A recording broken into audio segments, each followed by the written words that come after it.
And just need to get this Instagram feed going. And there we are. And here I am. I am Coach James. I'm the creator and lead instructor for All About Aerodynamics. What is All About Aerodynamics? Glad you asked. Even if you didn't ask, All About Aerodynamics is a science program where I use Hot Wheels cars to teach kindergarten through 6th grade students about a range of science and physics-related topics, including but not limited to friction, force, aerodynamics, drag, lift, Isaac Newton and his 3 laws of motion, kinetic energy, potential energy, elastic force, a whole range of science topics. After we've covered all of the science topics, then and only then do I bring in about 400 different Hot Wheels cars, and each student has the opportunity to select a Hot Wheels car they think would be fastest in a series of races based on everything that they have learned in the class. Once they have selected their cars, they test the speed of their cars, they weigh their cars, they check the year the car was manufactured, the materials the car is made from, all of the information they can observe. They observe that, they catalog it in a spreadsheet, and then after they've done all that, they've learned the science, they've picked their cars, they've made their observations. It's time to set up a 1/64th scale quarter-mile drag strip, and the students race the cars, and they observe how their cars perform. Did their cars perform up to or below their expectations? And if they had the opportunity, would they select that car again, or would they make a different choice based on everything they've learned? In the end, we have fun with Hot Wheels cars, and we learn science. What could be better? If you would like more information about our science program, All About Aerodynamics, you can visit our website, aerodynamics.com, or you can follow us on Instagram, Aerodynamics, and all the information you need is in the bio, and we can discuss how to bring our program to your school or your organization or your special event. But this is not all about aerodynamics. This is all about Aerodynamics Presents Wind Tunnel Wednesdays. So on Wind Tunnel Wednesdays, we have the Funtech Labs 1/64th scale wind tunnel known as the Windsible, and we have Hot Wheels cars, and we are going to put cars into the wind tunnel, crank it up, see how the air flows over, under, and around those cars, and get an idea about how drag is going to impact the cars when they race. When are they racing? Well, they race every Saturday at 11 a.m. on AtTheTrack.live, which is our program on YouTube and Twitch, every Saturday, 11 a.m. Pacific. And what happens is I bring cars out of storage, crack those open, we take a look at those cars, and I do a little review, shoot a little video, and then once we have done all that, we have a little tournament, and we see which of those cars is fastest. We take them to the track. But wait, there's more. You have the opportunity to participate. All you have to do is go to AtTheTrack.live, and you're going to have 3 options. One's the YouTube stream link, one's the Twitch stream link. The third most important link is the one that says choose your car. If you select that option, you will be taken to this page, and on this page you will find, I think we are up to, these are all the cars that are currently in our fleet. They are numbered and cataloged, and we are up to 967 cars. We have 967 cars that are currently in the fleet. And let's see. If I could 3D Solo Creator, if I could 3D print parts to place on the car. It's interesting you mentioned that because I have gotten into 3D printing a little bit. Well, not a little bit, a lot. The launcher that we use with our track, I designed in some 3D printing software and had that printed and kind of worked with it. And it does exactly what we need to do, fires the cars out with a lot of force. So that was my first sort of entry into the world of kind of 3D printing. I don't have a 3D printer, but I'm here in LA, and at the Los Angeles Public Library, they have a whole maker space lab that's free. And there are different parts and things that I have designed and send to them and then get made there. And so I have had the opportunity to, and it's free. It's just that it basically, if you design something, send it to them. It takes about 2 weeks for them to get it back to you. So it's a little slow process, but yeah, adding things to the cars is interesting. One of the lessons that we have as part of All About Aerodynamics is we actually use, I have a whole set of these, which are pretty cool. Let me switch the view. It is these cars, the whole series of these Bricken cars, which is basically Mattel's version of Legos. I guess they don't, not I guess, they don't have a partnership with Lego, so they have all these cars that work with Legos, but they don't say they work with Legos. They say they work with bricks, but those bricks are Legos. And anyway, with these, you can take these off, and then you just kind of have a base platform. And another one, this is one that we're using for something else, but this is the race car version.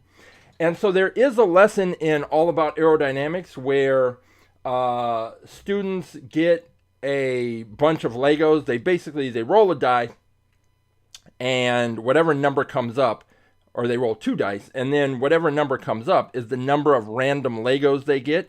And then what they have to do is they pick one of these Lego bases, and then they take those Legos and they have to add them to the car in the most aerodynamically efficient way, and then we race those cars.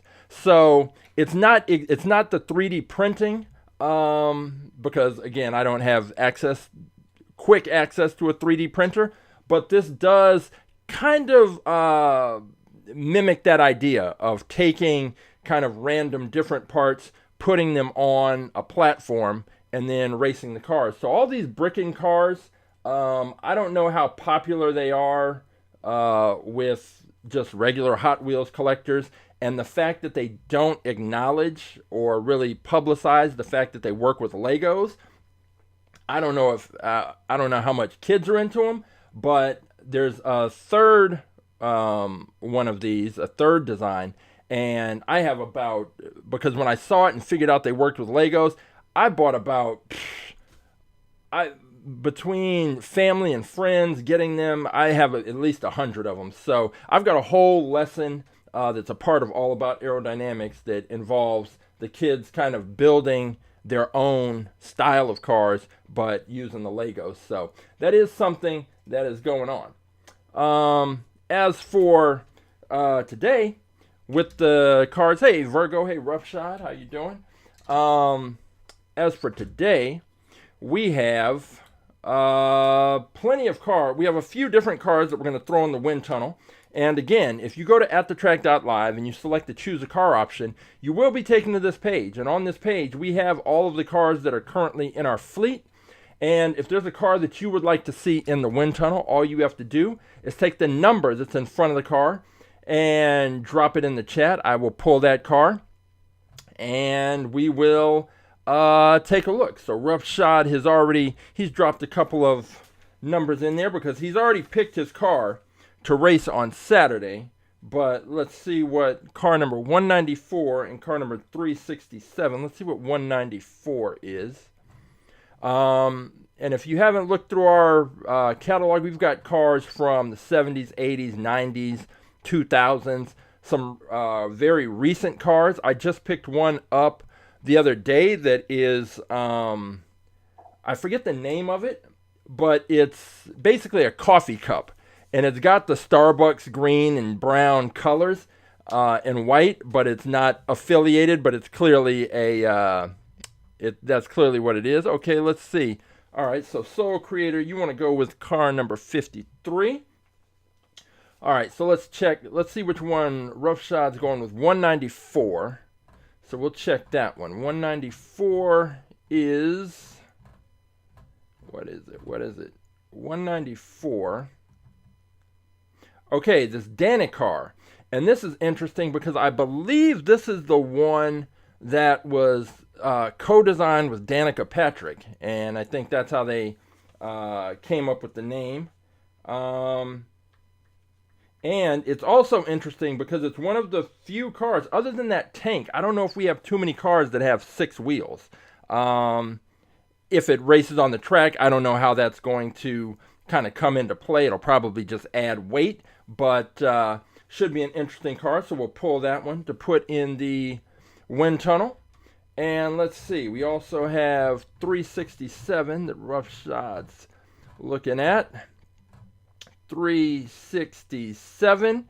This Sooo Fast, this Batman, this has got that Riddler theme. And the thing is, though, it's got those open wheels, and those open wheels on our track, we have destroyed plenty of cars, because if you haven't seen one of our races, we race on a flat drag track. It's not a gravity track. And that launcher that I mentioned, let's see what Soul Creator, he wants 53. Let's check that out.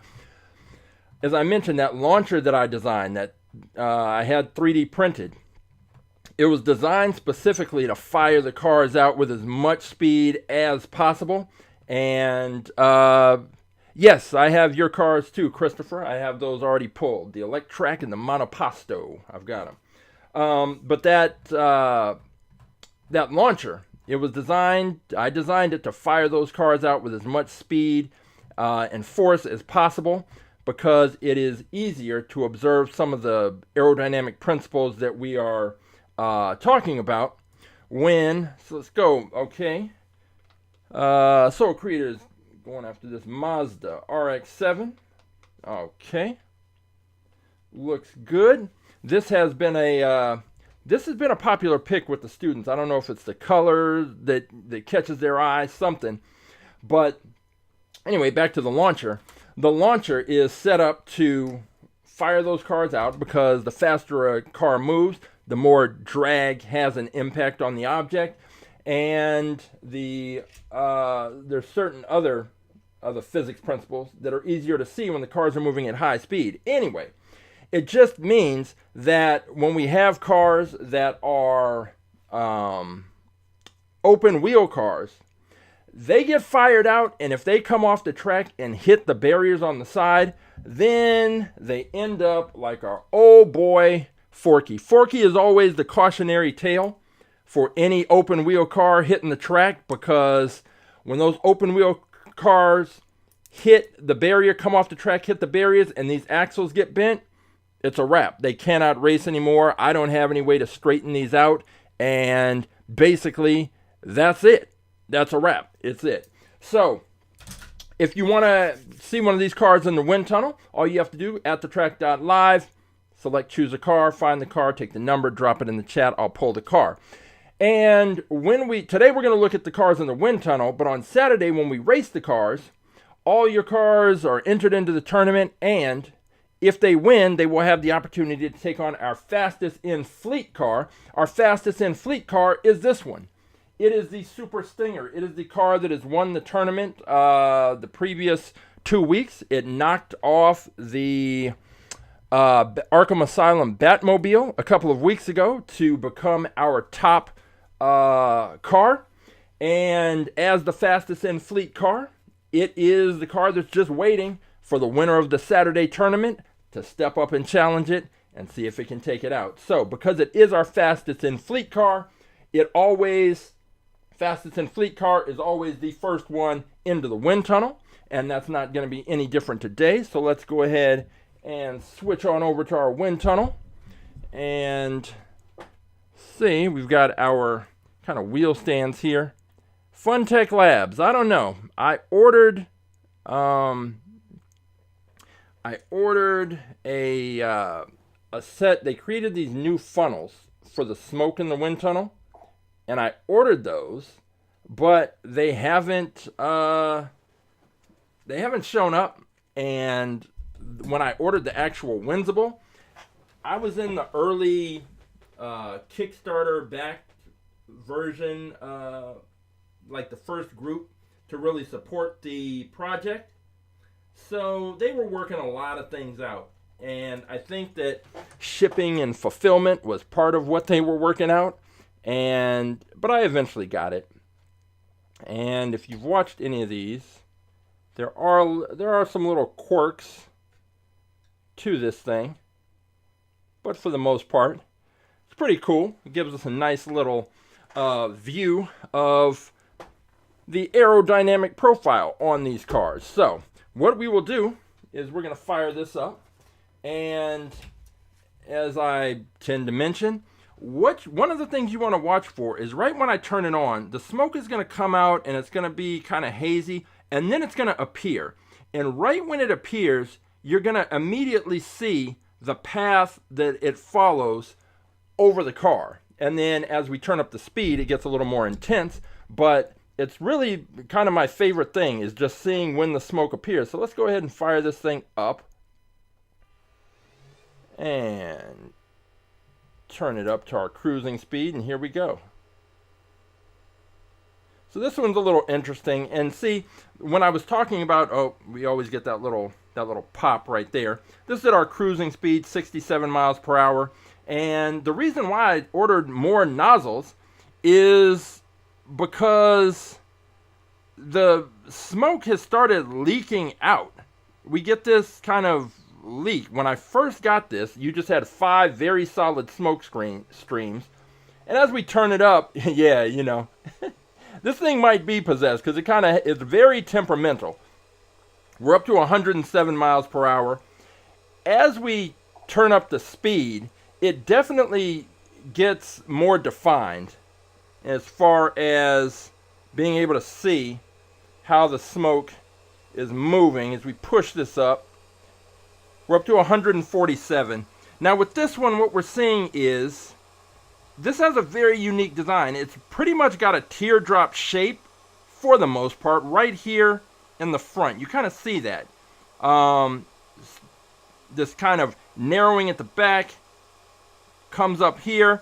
And unlike most of the Hot Wheels cars, it's not flat on the bottom. And the teardrop is the most aerodynamic shape there is. Now this isn't a perfect representation of a teardrop, but you can definitely see here. And so the air is hitting right at that bumper. Some has to go over, has to go under. And when it goes over the top, let's turn this up. Pushing this up. Yeah, Death Whisperer Hurricane Hot Wheel. Yeah, it's definitely pretty cool. It's got, like I said, it's got some quirks to it. And the company, they just made a version of this for 1/18th scale and 1/18 and 1/24th scale.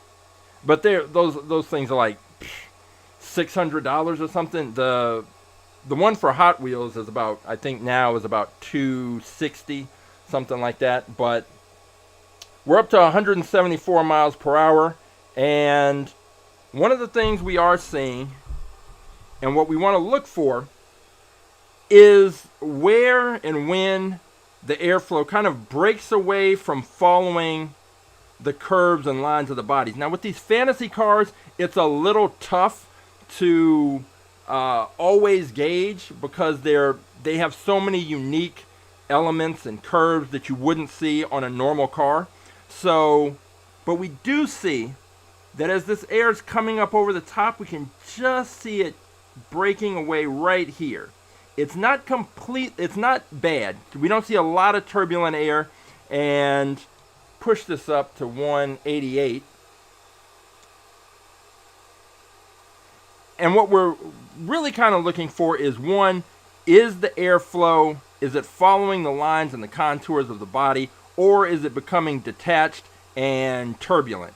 Because when that turbulence happens, then you're changing the pressure, and you're going from areas of high pressure, usually at the front, to areas of low pressure where that flow detaches, and that pressure drag that's created, the pressure is moving from areas of high pressure to low pressure. So it ends up working against the car's forward momentum, and on a flat drag track, that's not what you want. And we can see it. We can see it happen on the track in real time. So this is the Super Stinger, and it's very unique, and it's been fast. I honestly don't think it's really been challenged. So this might be the week that we finally get some cars in here to challenge this one. But for now, it is our fastest in fleet champion. And it is the car that everyone else has to try to beat this Saturday. So we're going to take a look at a couple of cars trying to beat it. And let's check out, wind this down. And then we will take a look at Christopher's picks. And then I will pull those other cars. This is what Christopher, one of the cars he's considering. It is the Electrack. And one of the things, again, if you haven't watched one of our races, with our track, there are blocks, these solid blocks that push the cars out of the launcher. And so what you usually want, typically, is you want a lot of surface area pressed up against the back of pressed up against the launcher, the launching block. So this is a good choice just because it's pretty flat all the way across the bottom. Cars that come to points or have little fins or different things happening, or tailpipes coming out, that's not what you want. What you want is a lot of surface area pressed right up against the launcher. So this already has that going for it. Cars that we have seen do well are cars that don't have the kind of typical car windshield angle. So the airflow should pretty much flow right over the top of this, right to the back. It does remind me of some of the cars that we've seen do well in the past. So let's go ahead and throw it in the wind tunnel and see what the aerodynamic profile is like, and if this car is going to be the one to take out the Super Stinger. Let's get this kind of set up. And the little stands, I had to make those because essentially the Hot Wheels cars sat so low in the wind tunnel that we didn't really ever get to make use of any of the other airstreams. They were just too low. So made these little stands, get the car elevated and pushed up into some of the other airstreams. So let's see what happens when that air. We can already see the path right there. As it comes into view, we can already see it's clear which way, how the air is flowing. And usually, so with most of the Hot Wheels cars, most of them are flat on the bottom, so the bottom isn't really so much of a concern because they're all very similar. We're at 67 miles per hour, which is that cruising speed. As I turn this up, it'll blow some of that smoke back out of the way. And pushed up to 134 miles per hour right now. And what we're seeing is, of course, the air hitting right there at the front grille, right at the bumper of this car, and then it has to go over, under, and around. Some's going over, and it's usually the over that we're concerned with because, again, all the Hot Wheels cars are pretty much basically flat on the bottom. So in that regard, they're all similar. Where they're different is over the top. So what's happening with that air that's flowing over the top? That is the key. Pushing this up to 161 miles per hour. And while the air is flowing, we still don't... It's a pretty good flow. It's coming up over the hood to that windshield, to the roof. And it's not exactly detaching as much as we've seen with some cars. It is not necessarily just following the complete lines of the car, because this car it comes from here and then it does tail down just a little bit. It's a little hard to see, but it does move down. Now with this view, we're not really getting as much visual information as we do from this view. And we're at 174. Let's push it up to 188. And now you really can see, you can see this sort of shaking and turbulence where this air is flowing right up over the top now and getting in, and it's moving in where it detaches from following the lines of the body. You can see it's kind of interfering with this fourth airstream right there. And there you go. This thing it is possessed. It just decides sometimes, hey, I'm going to shut off. And it does, but I think that we had gotten to 188, and that's pretty significant. And I think that's a decent choice. Here is Christopher's other car that he is considering. It is this one. It is the Monoposto, and the Monoposto was one of my son's Hot Wheels cars, and he, much like his dad, played with his Hot Wheels cars, and so the paint is not pristine, and but the main thing and the thing that's important is that the axles are straight and the wheels spin freely. So that's check and check. So with this one, it's another good choice because, for our track at least, because there's nothing really interfering with this airflow. And on our track, the three forces that are mainly going to be impacting cars are drag, gravity, and friction. And the friction, what is this? Let's see. It stopped. Continue. I'm just getting a little message that there may be a problem with the Instagram feed, but we will continue on. With this car, there's not a lot interrupting this airflow right here. Now we do have this driver's canopy, and it's open here, but I wouldn't think that would make too much of a difference. But I do like the fact that there's nothing here. It kind of reminds me of the slide kick and how that car was pretty much flat on the top. So let's go ahead and throw this one into the wind tunnel and see what we can get here.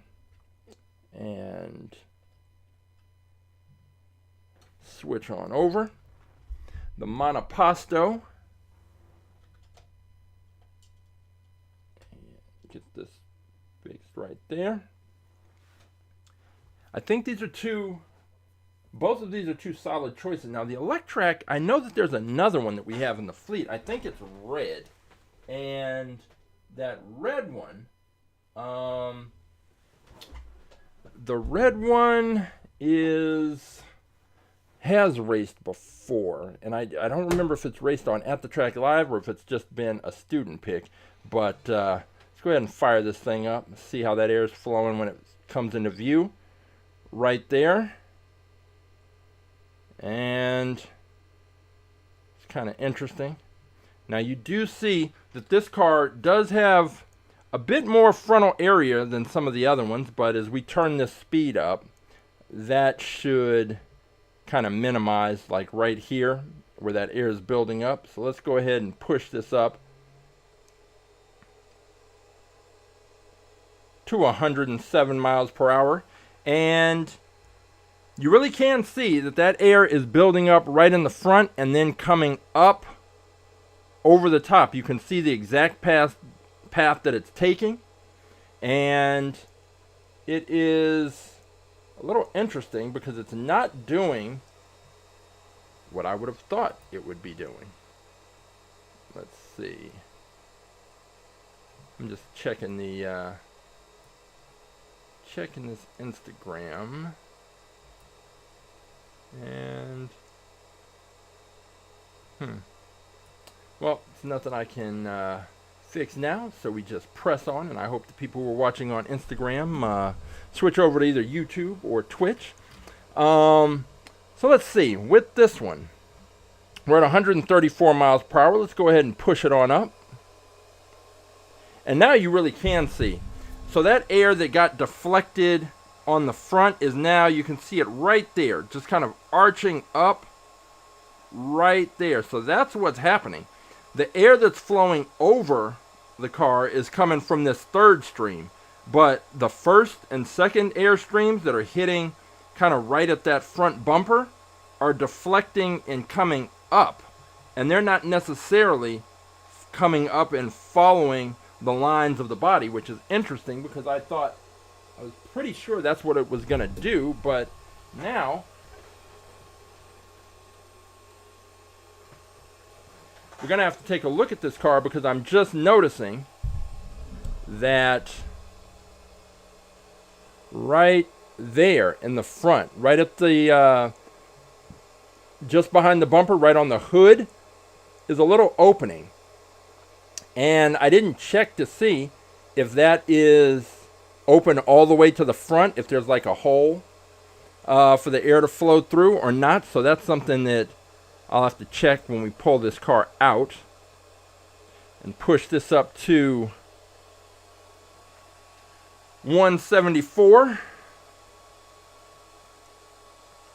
And we'll see here if this is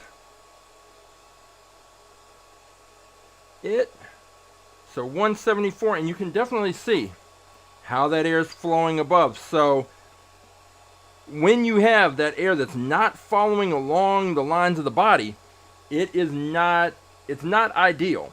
I'm going to let this one run for a second, and I'm going to go and grab those 3 other cars. So I'll be right back while this runs.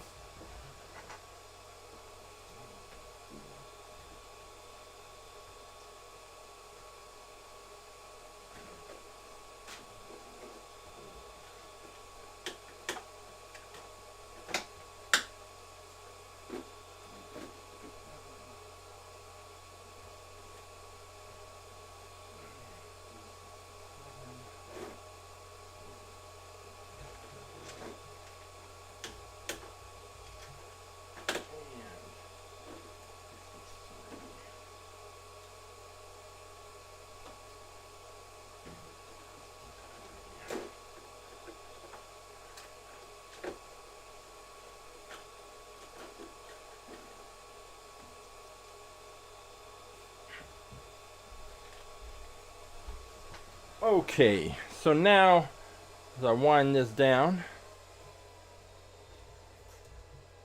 and we go ahead and take a look at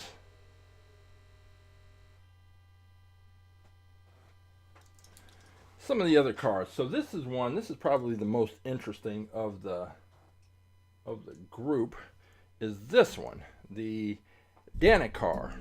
And this one, like I mentioned, I don't know why I know this or why I remember this, but this one was designed, kind of co-designed with Danica Patrick, and she, this was what came out. I don't know if there was a series, if there were more cars than this, but this one's definitely interesting. It's got, so it's got 6 wheels. But it is, I don't see how that helps this car. It looks like it's got 3 different size wheels. That rear wheel looks to be the biggest. Then that wheel in the middle size, and then, get smaller wheels at the front. On the back end is pretty, it's kind of cool. It comes to a bit of a point. So essentially, just the inside parts would be touching the launching block, but it's pretty pretty interesting. I don't know. I have no idea how it'll do. I do think that when we put it in the wind tunnel, we're going to see the air that hits here, because this it's angled up just a bit, so there's going to be a significant amount of air that flows underneath. But the air that comes over the top, it's probably going to hit this driver's canopy, and I think it's just going to be similar to what we just saw with the Monoposto, with air just kind of flowing up very turbulently at different angles. So let's go ahead and switch on over to that view, which is right here, and get this car in. I'm not sure what it weighs. It's one of those things that we would check it on race day. We do check the weights of the cars, and it does let us know a little bit. The weight is really, seems to only be important, not only be important, but it's most important if a car is either very heavy or very light, and that's usually where we get have issues. But let's see here. We are going to fire this up for the DaniCar, the Danica Patrick DaniCar. Let's see where that air, and you can see right there, it's coming over the top. It hits just behind that driver's canopy and then gets a little, funny, but that's at a low speed. And I don't know if I even finished the story. I know I started telling it, but I ordered from Funtech Labs these new nozzles that they had, and they haven't shown up, and that was months ago. And the follow-up with them is tough, and I don't know. Fortunately, they weren't that much, so it hasn't been enough of a priority for me to go back and really track everything down. But it would be nice if I got the thing that I paid for, and it would also be nice if the air didn't leak through. But hey, it is what it is. We are looking at the DaniCar, and you can see that air is just coming in and just, it's kind of fluttering and just going right up over the top and the back. I don't know.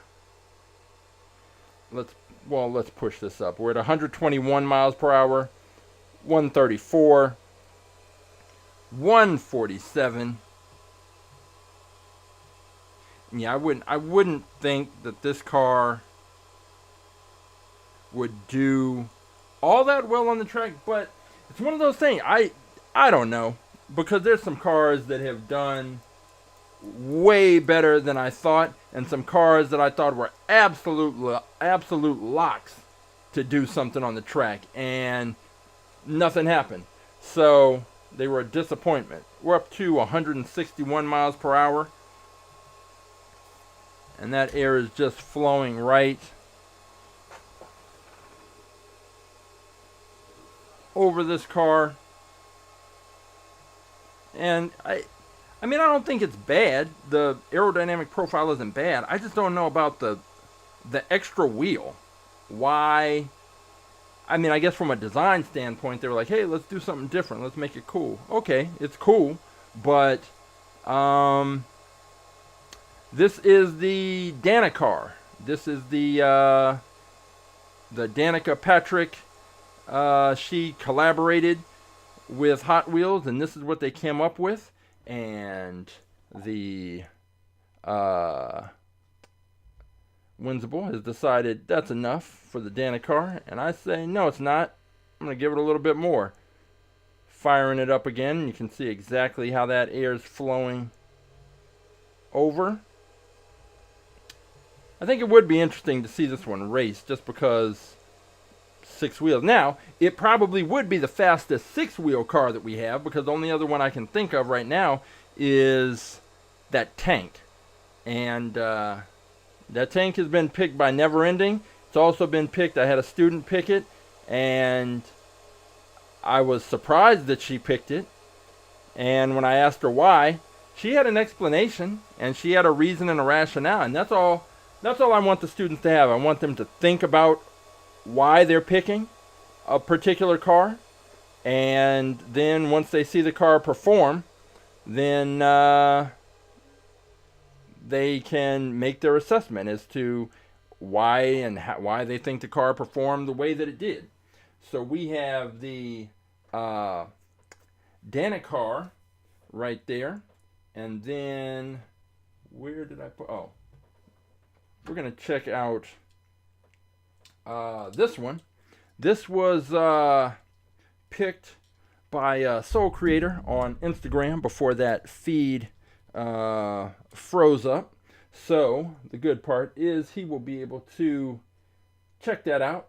He or she will be able to check that out afterwards, because all of these videos will be on the YouTube channel. And this is the Mazda RX-7, and this is, I want to say, this car performed. I've had a student pick this, and it performed well, and I think that it's definitely, it was a solid car. It did well, from what I remember, but it's all about matchups, and if a particular car gets the right matchup, I mean, if that DaniCar gets the right matchup, it could beat somebody. So, you know, it's about matchups most of the time. Aerodynamics is important. Weight is important. Width of the car is important so that you can avoid bouncing around. Let's take a look at this one in the wind tunnel. Although I think just looking, okay, so let's look at this part right here before you put it in the wind tunnel. Right there, this part is going to trap that air. We're going to see it build up. It's going to be bright white right in that area. It's almost like a mouth right there. Now on the real car, they probably would have openings so that the air could flow through there. But looking at this, that air is almost certainly going to build up right in this area. It's going to be very bright white, and then I guess that it'll come up over the top and hit the windshield, and then I'm pretty sure that the air will start breaking loose right around the middle to back of the roof area. So this is going to be a tough one. And what I meant to bring up, so since we're looking closely at cars, on the Monoposto, this opening right there, it does go through a little. You can kind of see right there that there are openings, like you can kind of see right through the back. So there's like this little part in the middle, and then the air can flow through and come up. But I think that's what was causing that kind of plume that we saw, how the air was coming in here and then it was really just arcing up like really high. I think it's because it was coming in the front. It was coming in the front and then popping out of that little opening and just coming up. So I think that didn't help this one out, but we'll see if Christopher goes with the Monoposto or if he goes with the Electrack. But we're going to take a look at this Mazda in the wind tunnel. It looks like the rear bottom sticks out further than the top on this DaniCar. Let's take a look. I think you're right. So, yeah, I think you're right that back end is sticking out just a little further than if we see, here's the thing. If we put it, let me move the Monoposto out of the way. If we put this one down like this, it's actually not. That wing does stick out a little bit further. So right there, the yellow part is touching the glass. Here, when the car is kind of straight, it's still that wing. So that wing sticks out just a little bit further, but barely. I'd still be interested to see this one this one race. I think it looks like it there, but when I put it down, it's actually the wing sticks out a little further. But it's kind of an interesting car. I don't think anybody's picked it before. All right, let's see what this Mazda RX-7 is gonna do. What it looks like here. Drop it in the wind tunnel. And with this one, I am really curious to see what happens when that air hits it right in the front. My guess is that it just builds up and it's not going to be ideal. I think you can just see, it's almost, if you kind of squint, it looks like a mouth, like a fish. Like there's the eye, the mouth is open, and that mouth is open and ready to receive all the smoke. So here we go. Let's fire this thing up, see what happens. I'd be shocked if it doesn't build up right there at the front. Here we go. Let's see. Filling in. And yep. So at 67 miles per hour, we see pretty much what we thought we were going to see, which is that, we'll just call it the mouth, taking in all that smoke. But let's go ahead and push this up to 107 miles per hour, and it's still all just building up. It builds up and then just flows back over the top. It's kind of following the lines of the hood, but it's breaking away. So as it's breaking away, but then it hits the windshield, so then that gives it another opportunity to kind of follow along the lines of the car. Let's push this up to 147, and there's a lot of air it's hitting the mouth, coming around the sides and kind of streaking up this way. So we have that happening. We're at 147. Gonna push this on up to 161. And it is definitely still kind of piling up. If this car didn't have, let's say it was like the Monoposto and it didn't have the windshield and the driver's area and the hood, I'm sorry, a roof, I think that we would see this air just kind of flow off and it would be a lot more turbulent than what we're seeing here. Going up to 174 miles per hour. And yeah, it's just pretty much confirming what we already saw. This car, drag would, I'm 99.9% certain that drag would take this car down around the back end of the track, because there's just too much air that this car is trapping right here. And then the air that's flowing over the top it's a little turbulent. So I just think a car like the Super Stinger, probably, well, pretty much just those two cars, because the other ones have a little bit of issues. I think the Electrack would be able to knock this car off. Possibly the Monoposto as well, but we can see that air is just coming up, hitting there, and then even once it gets to the roof, some of it is kind of following the roof line. You can see from that light gray, but basically it's just pulling off. And if we go back to, even though it's been defeated, if we think about the Blitz Speeder and how that was probably the best example of a car with that kind of ideal aerodynamic profile that we've seen. So those, we've got one more car to drop in here, which Roughshod wanted to take a look at. That is this one.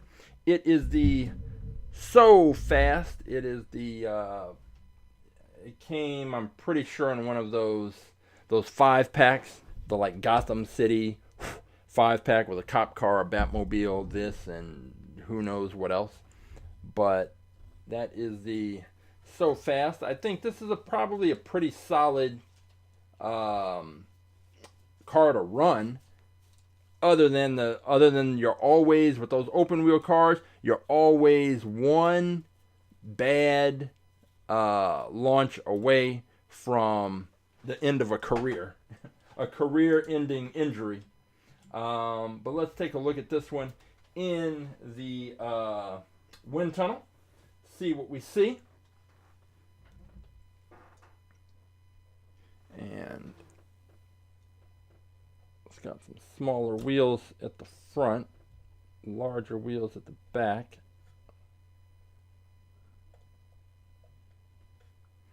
And the Riddler car right here. Pushed back a little bit. That's fine because it will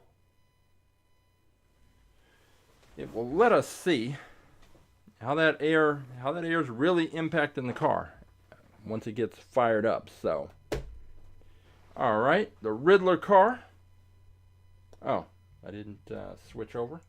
That would help if you could actually see it. All right, here we go. Riddler car. We're at 67 miles per hour, and you can see right there, right at the roof, how that air hits and then just kind of flops right over the top. And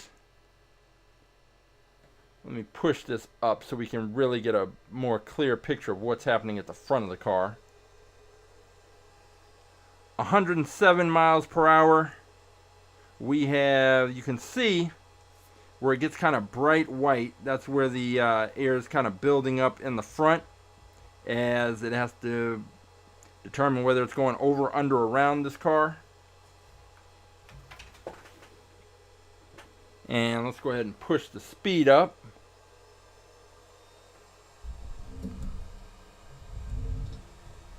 We are at 134 miles per hour. Push it up a little more.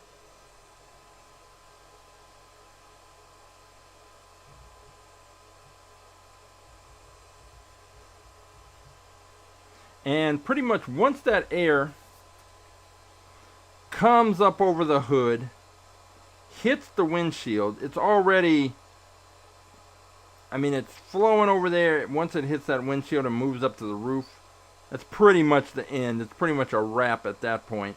I think, as I mentioned, the Blitz Speeder probably had the cleanest lines and aerodynamic profile and airflow that we've seen of cars that we've put in here. There were some that were similar, but that one was so easy to see. With these other cars, there's a bit of turn. Let's push this up. We're up to 161 miles per hour. And again, the bottom, I don't pay a lot of attention to. Somebody had asked me why I didn't talk so much about what's happening at the bottom of the car. And there's a couple of reasons. One, all the Hot Wheels cars are flat on the bottom, so they should all perform similarly. But also, because we do have these blocks here in the front for the wheels, it does alter how the air is flowing under the car and how it deals with the tires and what's happening. So some of this airflow that we see on the bottom, we don't know how much is related to the wheel blocks being there. So I like to focus on the air that's moving over the top of the car, because that's really where these cars are unique and different from one another. So we've got that, and there is one more car that I want to stick in the wind tunnel before we go, which it raced on Saturday. And I had high hopes for it, except for the fact that it's a Matchbox car. And I don't know why, because Mattel makes Matchbox cars, Mattel makes Hot Wheels cars, but the Matchbox cars just can't seem to get over the hump. They can't seem to beat out the Hot Wheels cars. Not consistently. Every once in a while, if you have the right matchup, the Matchbox car will do fine. But by and large, they're just not as fast. And I don't know why. I don't know what the difference is. The weight seems similar. The only real difference that I do notice is the width, that the Matchbox cars are more true to the exact kind of dimensions of the real cars. But this one, this Maserati, I thought this was going to be the one. I thought it was going to be the one, and it turns out that it wasn't. But we're going to check it out and see what we see in the wind tunnel. Maybe there's something that we'll see that I'll say, oh, okay, that's why it didn't perform as well. See how this flows in. Oh, right there. So see, we can already see right when the air came in that it was hitting the hood, coming up, hitting the windshield, and then just breaking off from the body. So that's one issue. We can see this kind of arc of the air right here. It's hitting the front and then coming way all the way up here. But let's see what happens when we turn the speed up. We're going oh, Christopher, you have this one, this one of these Maseratis, or were you talking about the car from before? The Sooo Fast, that Joker car. Or Joker, Riddler. Okay, so with this one we can see, yeah, that air's hitting the front and it's arcing all the way up here. That is not what you want to see.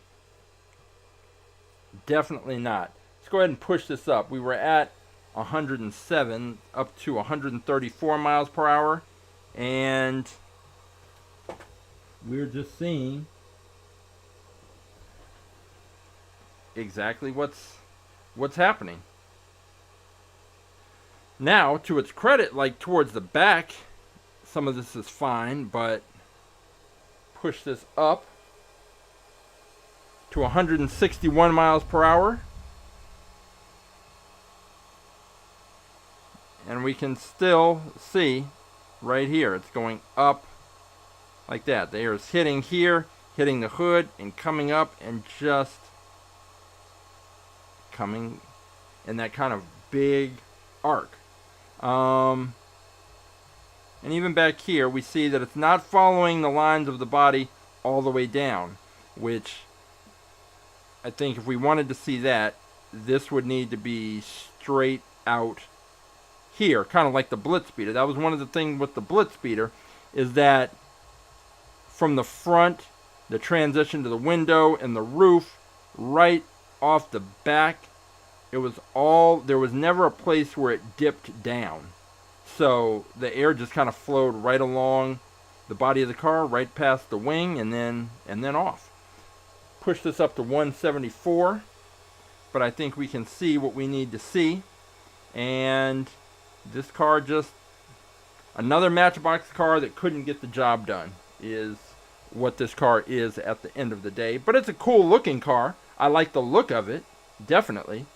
And I don't know. I haven't been able to solve the mystery and figure out why the Matchbox cars can't compete. The wheels are different. The wheels have these little ridges that actually do a cool thing when they're racing down the track. It makes this sort of clicking, buzzing sound that kind of gives a little feel like a little motor or something is going on. That part is cool. What isn't cool is that Matchbox cars just can't beat Hot Wheels cars consistently. And I don't know what the difference is. But, yeah, so this car does have this little indentation right here that I'm sure on the real car there's a reason for it. And it's probably something to direct the airflow. This area in the front is probably open, and then there's probably an opening towards the back so that the air that comes in, somehow they direct it over the wheels, over or around the wheel, and then comes along this area. And then it gives the air a chance to flow along the lines of the body, and then probably out back this way, and then it can come up, and I've seen cars where they have directed this air when the engine is in the back. The air is directed to cool the engine, and then sometimes it's just directed, how they want to control the airflow, because they know that drag is the main force that is going to slow down the car and impact it as it moves faster and faster down the track. So still don't know why this Maserati didn't do better, but the fact is it didn't. So it is what it is. But we are all set up because we have looked at these cars, and I think that whatever gets selected, we're going to have some good races on Saturday at 11 a.m. on AtTheTrack.live. So Christopher, I don't know if did you make a decision? Are you going with the Monoposto or the Electrack, or are you going to wait till Saturday to make your decision? Either way, I think Roughshod is going with this one. He's going with the Velosa Racer, which I actually can't wait to see on the track, because this was probably the most unique car, if not the most, one of the most unique, definitely, that we have seen on the track. So we're going to see this one in action, racing, this Saturday. And Christopher said he's going with the Electrack. So we've got these two that are going to be representing. And then we have, of course, Never Ending is the one who selected the Super Stinger. So he's got that already in the fleet. I've got to reach back out to, I think it was Soul Creator on Instagram, and see if he's going to lock in with the Mazda, with the RX-7. And that already gives us 3 cars. We have I have this, it's like I keep finding these. I keep finding bags of Hot Wheels. Some are either in the fleet, some aren't going to race, some can. Like, for example, I have this one. Well, you can't see it now, but it's a turtle, and it's green, so there's a green screen, so you can't see it. But this turtle car, here's another Porsche. Got this SpongeBob truck. Now, we did have what was the SpongeBob character? Squidward. We had the Squidward car that was actually pretty fast. And now with the taller, I think the reason why this SpongeBob thing couldn't go on the track is because it was too tall. But now that we have that different acrylic cover, might be able to put SpongeBob in there. So we've got a few choices. This is one from, I guess, the monster truck set, because it's all smashed in on the top. You have this baby Yoda, but the ears stick out and prevented it from going into the launcher. Yeah, got some cars in here. So I keep finding, like I said, here's a Matchbox. What is this? Here's another. This is the Chow Mobile. Might as well. This isn't racing anybody. Might as well crack this open and see. Because, as I mentioned and showed the last time, I have a bunch of these. I have these. They just keep redoing it. This one's the Blue Fuego Fajitas truck. I've got the Milk and Cookies version. I've got the red or the burgundy Fuego Fajitas version. I have this one, which is the hot chicken version. I have the ice cream truck version, and there's another like taco truck version that I have in there. I have this one, which is basically the same thing. It's an older version of that. It's more metal. From the Tropic Cool series. This is the ice cream truck. This has a little Rastafarian dude on there. And then this one, this Matchbox, this is the, what's this say? Uncle Abe's Island Barbecue. This is the barbecue truck, and it's kind of greenish, which is why it's not showing up, but it's basically the same as the Hot Wheels versions, just a little longer, and more narrow, which you can see there. And so this is the Matchbox version, and the Matchbox cars tend to be more narrow and more true to the actual dimensions of the real car. So that's just, might do something with those. Why don't I make a taller acrylic cover to make the same height? So we do have, there's the regular acrylic cover, then there's a taller one where both sides are tall. Then there's the one I made where one side is low and one side is tall, and we can flip that around and use it. So that pretty much covers all the bases. There's not really, these kind of trucks, it wouldn't matter if they had the appropriate acrylic cover, because they wouldn't be fast anyway. The aerodynamic profile is awful, and we would just have a little fun race, which we probably still will. But that's what we got. So anyway, we're all set up for Saturday, 11 a.m. Pacific, at the Track Live. We are going to have the Velociracer, the Electrack, and probably the Mazda RX-7 going up against whichever cars I pull out of storage and whichever cars I pull out of these random bags of loose cars that I have laying around here. But we always have some good competitive races. Sometimes we get some surprises. Sometimes we get what we've always gotten. But we will be up here on Saturday. We're moving closer and closer to the 1,000th car. We're up to 967 or so. By about mid-January, we should be hitting that 1,000th car mark. So I am still taking suggestions for whichever car should be the 1,000th car. I think it should be special. It should be unique.